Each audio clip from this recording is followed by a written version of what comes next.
എല്ലാം പ്രണാമം. സവയന്തു തമസി. എന്തുകൊണ്ടാണ് ഈ മനുഷ്യ ശരീരത്തെ ക്ഷേത്രമെന്ന് അല്ലെങ്കിൽ ദേവാലയമെന്ന് ആരാധനാലയമെന്നൊക്കെ പറയുന്നത്? പണ്ഡിതന്മാർ അതുപോലെ വേദത്തിൽ ഒക്കെ വിശേഷിപ്പിക്കുന്ന ഒരു പ്രത്യേക സവിശേഷമാണ് ശരീരത്തെക്കുറിച്ച് ക്ഷേത്രം എന്ന രീതിയിൽ കാണുന്നത്. എല്ലാ ആരാധനാലയങ്ങളും ഒന്ന് നമ്മൾ ശ്രദ്ധിക്കുക, അവിടെ പരിശുദ്ധി കാത്തു സൂക്ഷിക്കുന്നുണ്ട്. ശ്രദ്ധിച്ചിട്ടുണ്ടല്ലോ, ഇപ്പോൾ മോസ്കോ ആയാലും പള്ളികളായാലും മറ്റു ക്ഷേത്രങ്ങൾ, ഇവിടെയൊക്കെ നമ്മൾ ശ്രദ്ധിക്കുന്നത് അവിടെ പരിശുദ്ധിയാണ്. അവിടെ വരുന്ന വ്യക്തികൾ കുളിച്ച് വൃത്തിയായി ശരീരശുദ്ധി മനഃശുദ്ധി വന്ന് അവിടെ ദൈവസന്നിധിയിൽ അല്ലെങ്കിൽ അവിടെയുള്ള ഒരു ദിവ്യമായ ഒരു ദൈവിക സങ്കല്പം അവിടെ ഉണ്ടായിരിക്കുമല്ലോ.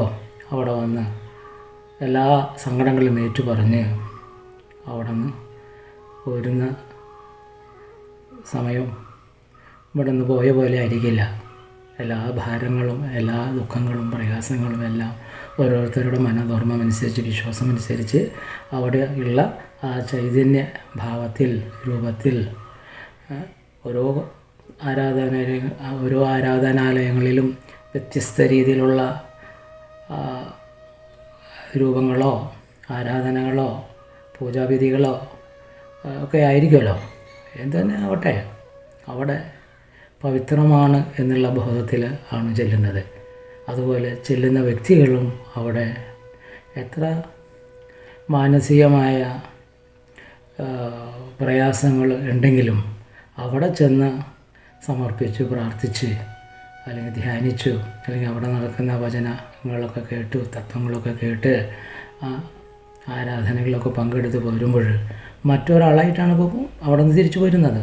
അപ്പോൾ പോയ പോലെ അല്ല ആ അന്തരീക്ഷത്തിലേക്ക് കടന്നു ചെല്ലുമ്പോൾ ഒന്ന് മനസ്സിലാക്കുക, അവിടെ വരുന്ന വ്യക്തികളെല്ലാം ആ ആരാധനാലയത്തിൽ ഒരു നിയമം ഉണ്ടായിരിക്കുമല്ലോ. അതിൻ്റെ അടിസ്ഥാനത്തിൽ ഏകദേശം എല്ലാവരും ആ ഒരു വിശ്വാസത്തിൽ ആണ് അവിടെ വന്ന് നിൽക്കുന്നത്. ആ സമയത്ത് അന്തരാത്മാവിൽ നിന്ന് പ്രവഹിക്കുന്ന ഈ ആത്മതരംഗ ശക്തികൾ ആ അന്തരീക്ഷത്തിൽ ഉണ്ടായിരിക്കും. അപ്പോൾ അവിടെ ഒരു പവിത്രത, ഒരു പോസിറ്റീവായിട്ടുള്ളൊരു എനർജി ക്ഷേത്രങ്ങളിലുണ്ടാവും.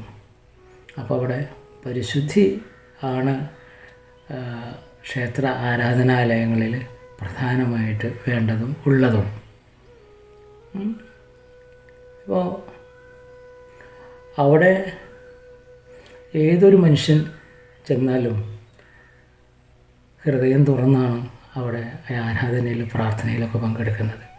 പല രഹസ്യങ്ങളും നമ്മുടെ ഉള്ളിൻ്റെ ഉള്ളിൽ സൂക്ഷിച്ചിരിക്കുന്ന പല പാപബന്ധന കറകളെല്ലാം അവിടെ സമർപ്പിച്ച് ശുദ്ധമായിട്ടാണ് ദേവാലയത്തിൽ നിന്ന് അല്ലെങ്കിൽ ആരാധനാലയത്തിൽ നിന്ന് ക്ഷേത്രത്തിൽ നിന്ന് പോരുന്നത്.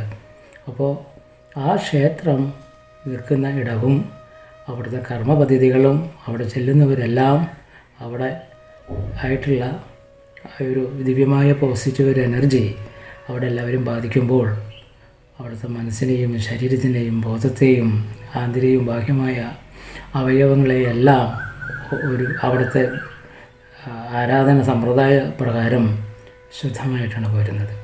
ഇപ്പോൾ ശബരിമലയ്ക്ക് പോകുമ്പോൾ അങ്ങനെയാണല്ലോ. സർവ പാപങ്ങളെല്ലാം അവിടെ ഇറക്കി വെച്ച് മുക്തി പ്രാപിച്ചിട്ടാണ്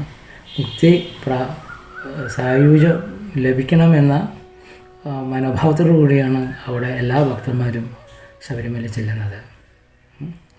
അപ്പോൾ ഒരു വ്രത അനുഷ്ഠാനങ്ങളോട് കൂടിയാണ് അവിടെ എനിക്കൊരു അനുഭവം ഉണ്ടായിട്ടുണ്ട്. ഞാനതിപ്പോൾ പങ്കുവയ്ക്കാം. ഞാൻ ശബരിമലയ്ക്ക് പോകുമ്പോൾ അന്ന് ഞാൻ കുറച്ച് യുക്തി സമ്പ്രദായത്തിലുള്ള ഒരാളായിരുന്നു.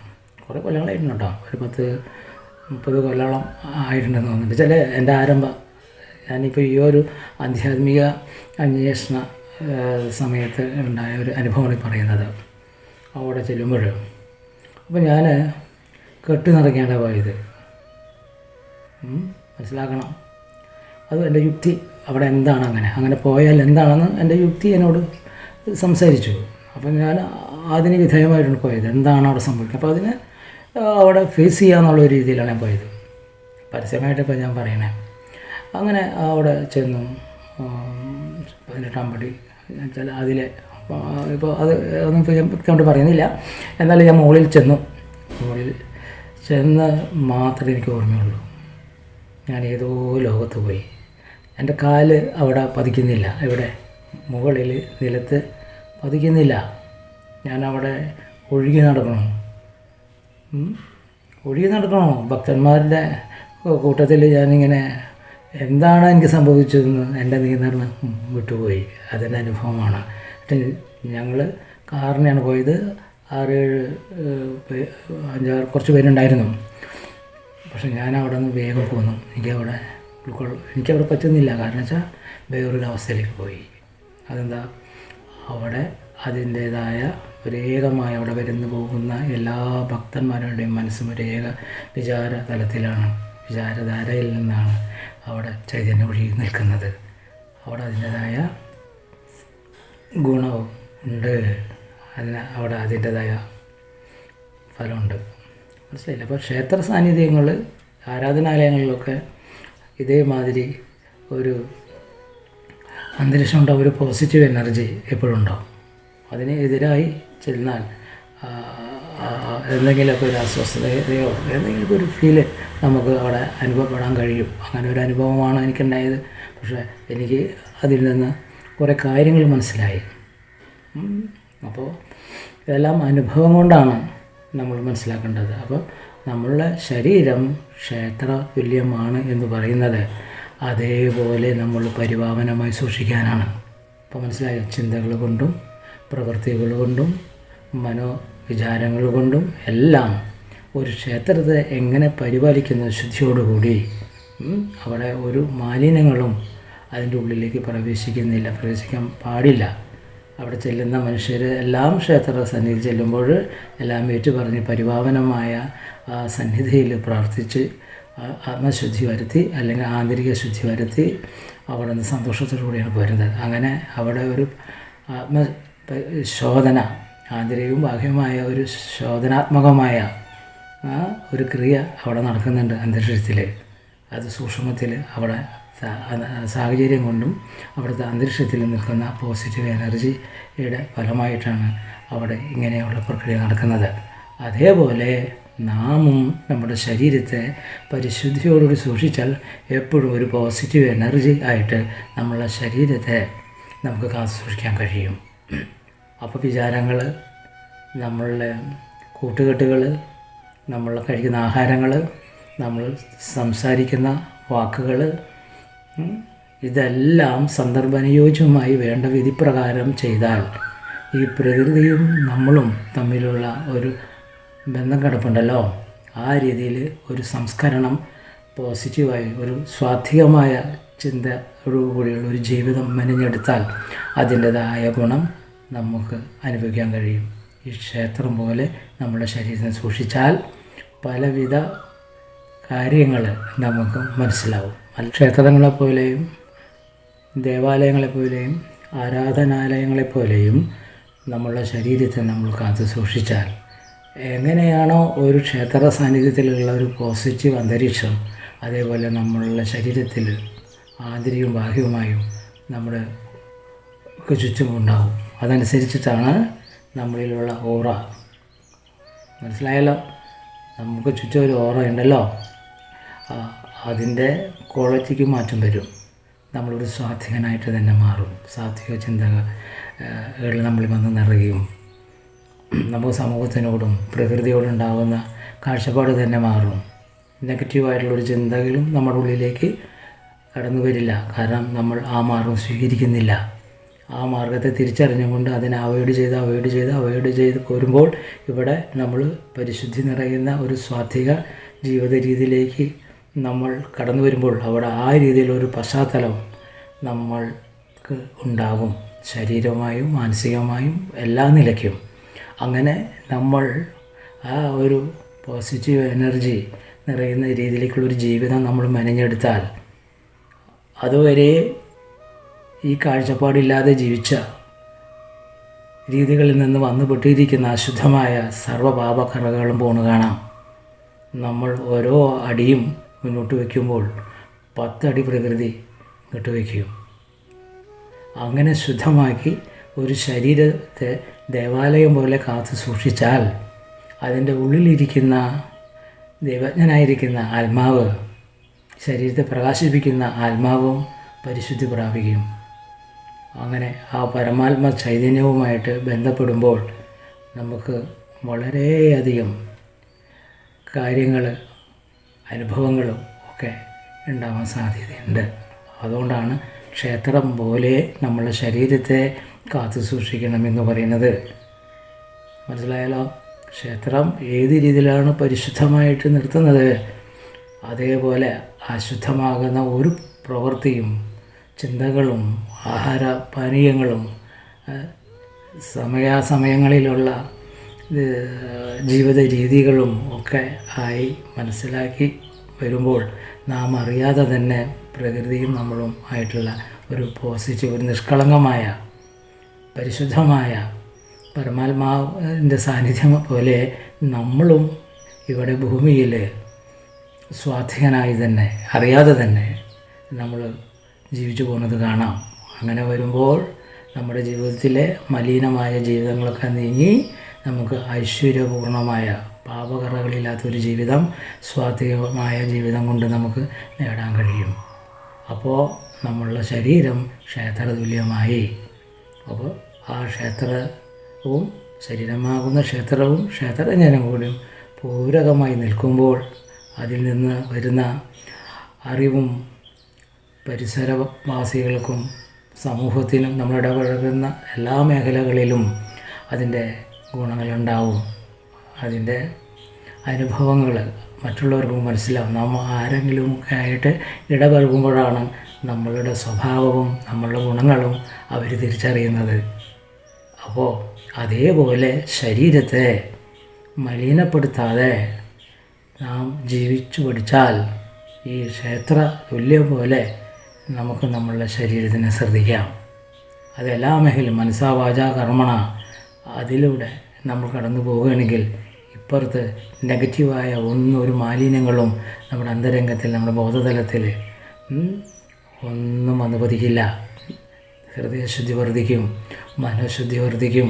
അതനുസരിച്ചിട്ട് നമ്മുടെ ജീവിത രീതികളിൽ ഏത് പ്രതിസന്ധി ഉണ്ടെങ്കിലും അതൊക്കെ മാറി നമുക്ക് തുറന്നിട്ടിരിക്കുന്ന ഒരു പാത, തടസ്സങ്ങളില്ലാതെ കന്മഷങ്ങളില്ലാതെ നമുക്ക് സുഗമമായി സഞ്ചരിക്കാൻ പ്രകൃതി നമുക്ക് വഴിയൊരുക്കി തരും. അത് ഇനി നമ്മൾ ഇതേപോലെ ആത്മാവും ശരീരവും ക്ഷേത്രവും ക്ഷേത്രജ്ഞനെന്ന പോലെ കാത്തു സൂക്ഷിക്കേണ്ടത് ഓരോ ജീവാത്മാവിൻ്റെയും ധർമ്മമാണ്. അങ്ങനെ ജീവിച്ച് ശീലിക്കണം. എല്ലാ വേദ പ്രമാണങ്ങളും പറയുന്നത് ഈ ശുദ്ധീകരണ ക്രിയയാണ്. അവനവൻ തന്നെ ശുദ്ധമാവുക, അവനവനെ തിരിച്ചറിയുക, സ്വാധികമായ പാപകറകളില്ലാത്തൊരു ജീവിതം മെനഞ്ഞെടുക്കുക. അതിന് നിങ്ങൾ ഏത് മാർഗം സ്വീകരിച്ചാലും ലക്ഷ്യമാണ് പ്രധാനം. അത് സ്വാധിക്കുന്നുണ്ടോ എന്ന ആത്മപരിശോധന ഓരോ നിമിഷവും ചെയ്യേണ്ടതാണ്. അപ്പോൾ നമുക്ക് മനസ്സിലാവും നമ്മളുടെ ക്വാളിറ്റി എന്ന് പറഞ്ഞാൽ നമ്മൾ ഒരു ദിവ്യമായ ജീവിയാണെന്ന്. വളരെയധികം ജീവജാലങ്ങളുടെ ഇടയിൽ ദൈവതുല്യമായിട്ടാണ് മനുഷ്യനെ സൃഷ്ടിച്ചിരിക്കുന്നത് വേദങ്ങൾ പറയുന്നുണ്ട്. അതേ അനുഭവം നമുക്ക് ഈ ഒരു പോസിറ്റീവായ ഈ പറയണ മാതിരി ശുദ്ധമായൊരു ജീവിതം ജീവിച്ചാൽ എല്ലാ മേഖലകളിലും അത് കാണിക്കണം. അത് അന്തരാത്മാവിൻ്റെ ഹൃദയത്തിൽ നിന്ന് വരണം. അല്ലാതെ ജനങ്ങളെ കാണിക്കാനും മറ്റുള്ളവരെ കാണിക്കാൻ വേണ്ടി ആവരുത്.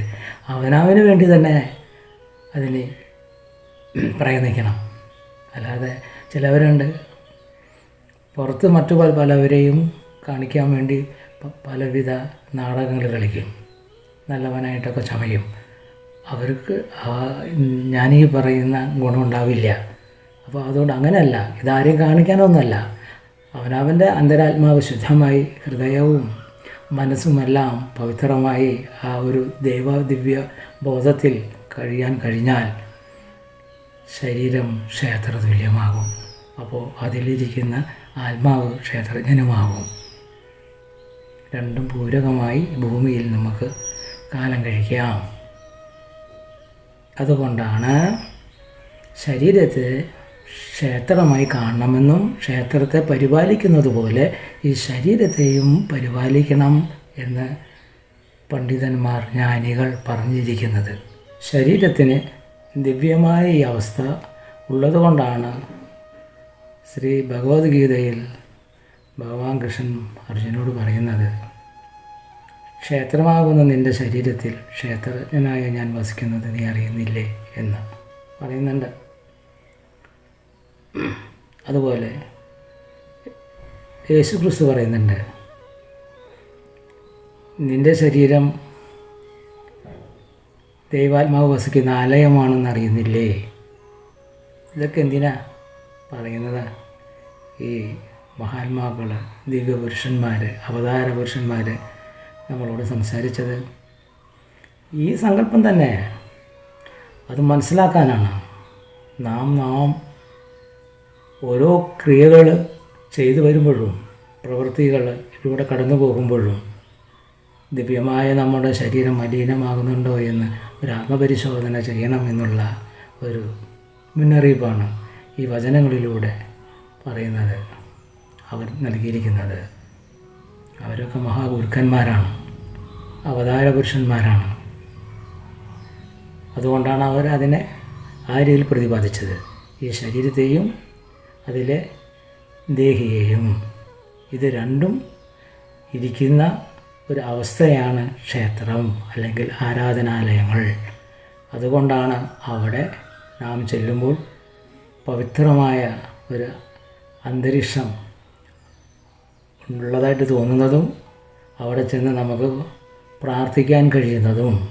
അതേപോലെ ശരീരത്തെ 4 അവസ്ഥകളിലും, അതായത് പ്രഭാതത്തിലും അതുപോലെ ഉച്ചയ്ക്കും സായം സന്ധ്യയ്ക്കും രാത്രിയിലും ഇതേമാതിരി ശരീരത്തെ ശുദ്ധമാക്കി പകൽ ഉള്ള സമയങ്ങളിൽ അതാത് കർമ്മങ്ങളിൽ ഏർപ്പെടുമ്പോൾ, മറ്റു സമൂഹ വ്യവഹാരങ്ങളിൽ ഏർപ്പെടുമ്പോൾ വന്നു ചേരുന്ന മലിനങ്ങളെ, നെഗറ്റീവായിട്ടുള്ള സംസ്കാരങ്ങളെ, കർമ്മവാസനകളെ 4 നേരവും ശുദ്ധമാക്കിക്കൊണ്ട് മുന്നോട്ട് പോയാൽ അത് ഏതെങ്കിലും മാർഗത്തിലാവാം, ജപമാവാം, പ്രാർത്ഥനയിലൂടെയാവാം, ധ്യാനത്തിലൂടെയാവാം, സങ്കല്പത്തിലൂടെയാവാം, ഏത് രീതിയിലൂടെയായാലും ഈ ക്ഷേത്രത്തിൻ്റെ ഉള്ളിലേക്ക് കയറി വരുന്ന മലിനങ്ങളെ ഇതേമാതിരി പരമാത്മസന്നിധിയിൽ സമർപ്പണം ചെയ്ത് ശുദ്ധമാക്കി ആന്തരികവും ബാഹ്യവുമായ ശോധനാത്മകമാക്കി പോയാൽ ഒരു സ്വാത്വിക ജീവിതം നമുക്ക് ഈ ഭൂമിയിൽ അനുഭവിച്ച് പോകാൻ കഴിയും. അത് നമ്മളെ അവസാനം ജീവമുക്തി നൽകുവാൻ കാരണമാകും. ശരീരവും ആത്മാവും പരിശുദ്ധിയോടുകൂടിയുള്ള ഒരു ജീവിതം ജീവിച്ച് അന്ത്യഘട്ടത്തിൽ ആത്മസായുജ്യം അണയാൻ എളുപ്പമായിരിക്കും. അതുകൊണ്ടാണ് പണ്ഡിതന്മാരും അവതാര പുരുഷന്മാരുമെല്ലാം ഇവിടെ നമ്മളോട് ആഹ്വാനം ചെയ്തിരിക്കുന്നത്, നിൻ്റെ ശരീരം ക്ഷേത്രമാകുന്നു, ക്ഷേത്രജ്ഞനാകുന്ന ഈശ്വരീയ ചൈതന്യമാകുന്ന ആത്മാവ് നിൻ്റെ ഹൃദയാന്തരംഗത്തിൽ വസിക്കുന്നുണ്ടെന്നും അവർ മുന്നറിയിപ്പ് നൽകുന്നത്. പക്ഷേ സാധാരണക്കാരായ നമ്മൾ ഓരോരുത്തരും അത് മറന്നാണ് ജീവിച്ചു കൊണ്ടിരിക്കുന്നത്. അപ്പോൾ ശരീരത്തിനും ആത്മാവിനും വേദപ്രമാണങ്ങളിൽ പറഞ്ഞിരിക്കുന്ന ഒരു പരിശുദ്ധി വന്നു ചേരാൻ ബുദ്ധിമുട്ടാണ്. അപ്പോൾ അതാത് കർമ്മഫലം അനുഭവിക്കേണ്ടി വരുന്നു. അത് നാം അല്ലെങ്കിൽ തലമുറകൾക്ക് പാരമ്പര്യമായി കൈമാറിപ്പോകുന്നു. ഈ ജന്മത്തിൽ നാം സമ്പാദിച്ച സംസ്കാരം, കർമ്മവാസനകൾ നമ്മുടെ സന്തതി പരമ്പരകൾക്ക് കൊടുത്തും കൊണ്ടാണ് നമ്മളിവിടെ നിന്ന് വിട പറയുന്നത്. ആ കാരണത്താൽ നമ്മൾ ചെയ്തു പോയ പാപക്കറകൾ അനുഭവിക്കേണ്ടി വരുന്നത് നമ്മളുടെ സന്തതി പരമ്പരകളാണ്. അതാണ് പാരമ്പര്യം എന്ന് പറയുന്നത്. അപ്പോൾ ഇതെല്ലാം മനസ്സിലാക്കിയാൽ നമുക്ക് പരിശുദ്ധമായൊരു ജീവിതം ഈ ഭൂമിയിൽ ജീവിക്കാൻ കഴിയും. അപ്പോൾ ശരീരം ക്ഷേത്രതുല്യവും ആത്മാവ് ക്ഷേത്രജ്ഞനുമായി പൂരകമായി കൊണ്ട് സത്യസന്ധതയോടുകൂടി പരിപാവനമായ ഒരു ജീവിതം നമുക്ക് ഭൂലോകത്ത് ജീവിച്ചു തീർക്കാൻ കഴിയും. അതിനെല്ലാം കൂടിയാണ് ഈ വക ജീവിത രീതികൾ, സ്വാധീനമായിട്ടുള്ള ജീവിത രീതികൾ ഏർപ്പാടാക്കിയിരിക്കുന്നത്, സാധനാത്മകമാക്കിയിരിക്കുന്നത്. അത് നാം ഓരോരുത്തരും മനസ്സിലാക്കി നമ്മുടെ ജീവിതം പവിത്രതുല്യമാക്കി ആത്മശോധന ചെയ്ത്, തെറ്റ് ചെയ്യാത്തവരും പാപം ചെയ്യാത്തവരൊന്നുമില്ല, ഒരുവനുമില്ല ഭൂമിയിൽ, ഒന്നല്ലെങ്കിൽ മറ്റൊരു രീതിയിൽ. പക്ഷേ ദൈവസന്നിധിയിൽ ഏറ്റുപറഞ്ഞ് ആത്മശുദ്ധി വരുത്തുന്നവർക്ക് ആ പാപ ബന്ധങ്ങളിൽ നിന്ന് ആത്മാവിനെ മുക്തമാക്കാൻ കഴിയും. അത് ശീലിക്കണം. അതിന് നമ്മൾ ആ ഈശ്വര സന്നിധിയിൽ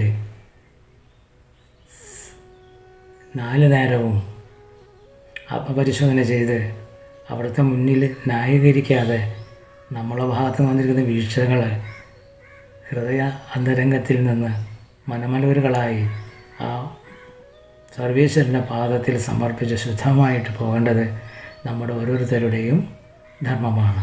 അപ്പോൾ നമ്മളുടെ ക്ഷേത്രമാകുന്ന ശരീരം അടിച്ചു തെളിച്ച് ശുദ്ധമാക്കുന്ന ഒരു രീതിയാണ് ആ സമർപ്പണ പശ്ചാത്താപത്തോടുകൂടിയുള്ള സമർപ്പണ സങ്കല്പത്തോടുകൂടിയുള്ള ജീവിത രീതി.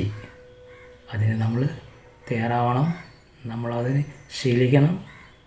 അപ്പോൾ നമുക്ക് ഒരു പോസിറ്റീവായ ഒരു ജീവിതം ഭൂമിയിൽ ഉണ്ടാവും. അതിനായിരിക്കട്ടെ നമ്മളുടെ ജീവിതം. ഓം ശാന്തി ശാന്തി ശാന്തി.